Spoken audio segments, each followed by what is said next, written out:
gates open, they're up and racing. My Sweet Leonora from the outside, moving up east, westerly wind by the rail Panamera, then followed by entry number 6, rather that's number 5, Changing Times.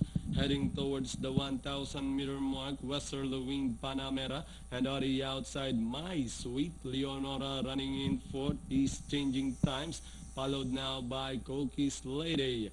About to pass the last 800, westerly wind Panamera, My Sweet Leonora is in third, Changing Times still in fourth, and running by the rail, Cookie's Lady, Magisterium, Dragon May. About to pass the last 600, westerly wind still in command, My Sweet Leonora moving up to take second, Changing Times is in third, Panamera is in fourth.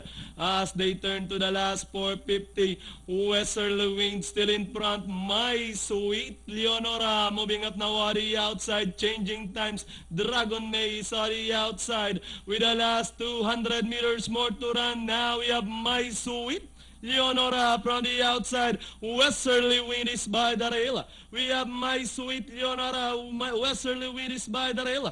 My Sweet Leonora, westerly wind is by the rail. We have My Sweet Leonora over westerly wind. And leading the finish line, it's going to be My Sweet Leonora close with westerly wind. Then comes 3A, Manila's Queen, number 5, Changing Times, Dragon May, Magisterium, sure na. Then comes